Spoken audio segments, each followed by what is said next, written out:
Hi, my name is Pugliese, and I'd like to talk to you about a book I just published with Helbling. The book is called Creating Motivation, Activities to Make Learning Happen.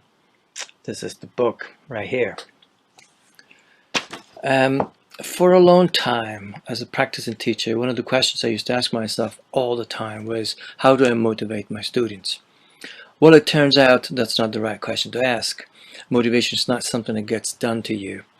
I think there are better questions that I should be asking myself.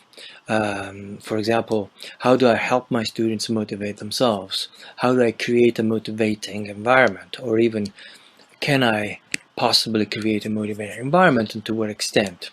So these are some of the questions that the book tries to answer. A book is a very practical in nature, but it's not supposed to be a collection of tips and recipes, or it doesn't claim to offer a panacea, a miraculous cure for all pedagogical ills in the classroom. It's rather supposed to be to provide the reader with a springboard into investigating and experimenting with these issues even further. The book consists of an introduction and three chapters.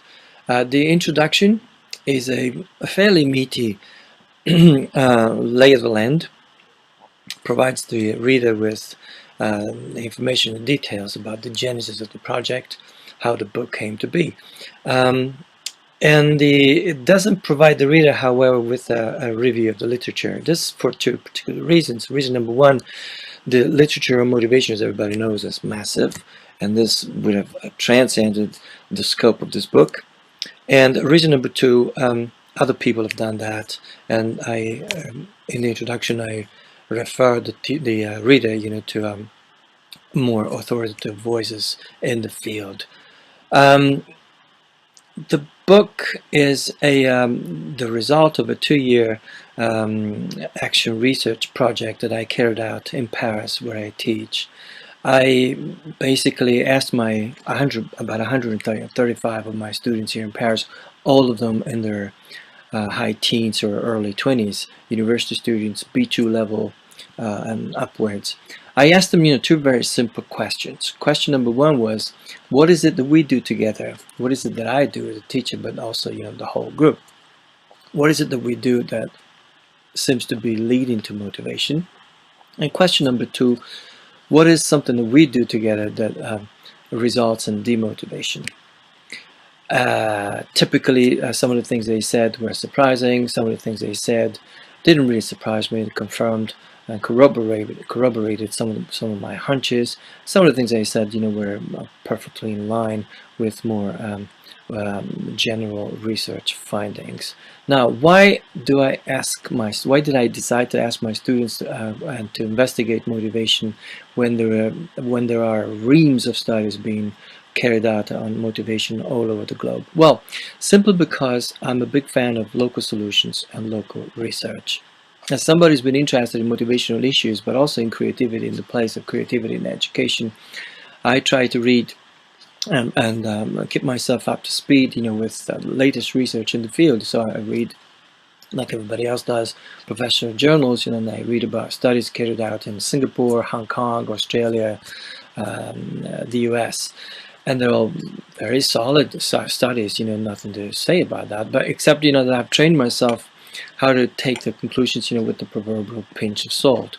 I don't work in Singapore, Australia, or the US. I work in Paris. This is my context. This is what I have to deal with. I think, and this has been, one of my core beliefs about teaching for a long time, I think that we can't discuss teaching and learning objectively if we divorce it from the context in which it takes place.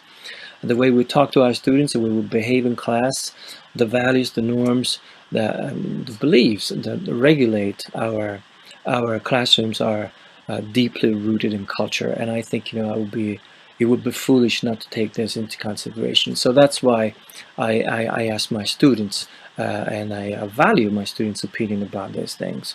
So you find more information about this in the introduction. The first chapter deals with the first letter of the motivational framework, which is an acronym, stands for GPS, which stands for group dynamics, group processes. P stands for priming, and S stands for surprise. So the first chapter deals with the G part of the acronym, so group processes. Well, I believe that teaching and learning is a human moment. It's a social endeavor. As such, it makes sense for me as a group leader, as a teacher, to devote some of my energy and my attention and my time to helping the students bond and foster an atmosphere which is totally stress-free, in which everybody feels free to make mistakes, for example. So the exercises offered in this chapter are more than just icebreakers and warmers. Their main purpose is to promote an atmosphere of trust, acceptance, and more than anything else, affiliation. Affiliation is very, very important. It's that sense of palpable sense of belonging, as it's been called. The opposite of affiliation is alienation, and I don't think anybody would like to teach a student that feels alienated. So I think this is a good investment for what's to come next. The second chapter of the book deals with the P of the framework, and P stands, as I said before, priming and preparation. It essentially deals with, it offers strategies and ways, to get the students ready for ready for the lesson. Now, the fact that we're ready to teach that lesson, the fact that we're physically, mentally, psychologically ready to, and even looking forward to teaching that lesson, doesn't necessarily mean that the students are going to be ready for us. In fact, most of the time, especially if the students come in, relatively early in the morning, they're distracted, they're tired. They bring everything with them to class, including the last conversation, the last WhatsApp exchange that they've just had with their friends. So in other words, they're not focused. They're not paying attention to us. If the students are not paying attention, it's because they're paying attention to something else. So for as long as the students are paying attention to something else and not paying attention to the here and now, so if I start teaching when the students are distracted, I will be wasting my time. So the exercises in this book, in this chapter, all deal with this particular point. They don't offer a language learning point per se, but they go beyond language learning in the sense, that they serve a different purpose, and that purpose is to get the students focused, to get the students, if possible, in a state of flow. So the exercises don't require extensive language use, but they do force the students to concentrate, to focus, and that's exactly what I want them to do at this particular stage. Some people may argue that this is a waste of time. Some people may argue that these exercises are peripheral.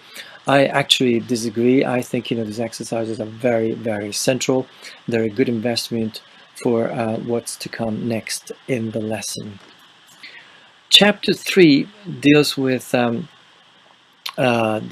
S bit of the acronym, and that S stands for surprise and stimulation.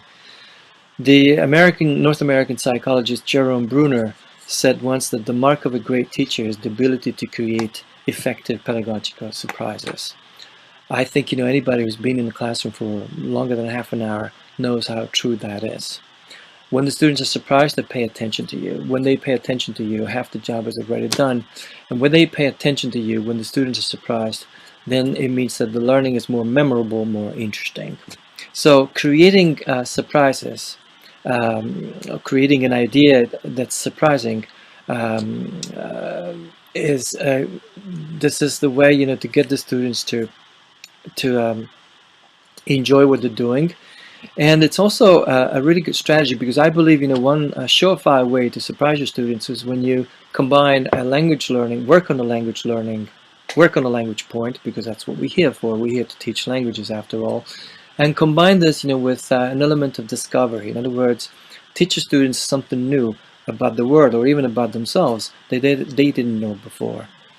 Getting the students to go beyond the language as such, I think this is a big win as far as I'm concerned. Now, a surprising idea is something that's new. Novelty is another word for originality. Originality is embedded even in the notion of creativity. In the introduction, in fact, throughout the whole book, I stress the importance of creative teaching if we want to create a motivating environment. I've been interested in the link between creative teaching and motivational issues for a good decade now, and I'm firmly convinced that the more creative I am, the more surprising the students, the activities will be, the more surprised the students will be, then the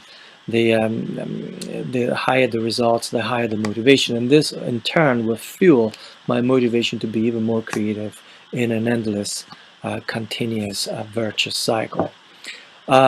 So unfortunately, creativity in education doesn't always get press. I'm talking about the teacher's creativity here. The popular wisdom is that if a teaching idea is creative, it's a waste of time. It's not useful. So creativity is something you do for kicks on a Friday afternoon. Well, I beg to differ. I think for an idea to be truly creative, it has to be new, and it has to be pedagogically valuable and appropriate to a certain social and cultural context in which the teaching is taking place. So. This is, in a nutshell, what the book is all about. It's a very practical book with over 100 exercises.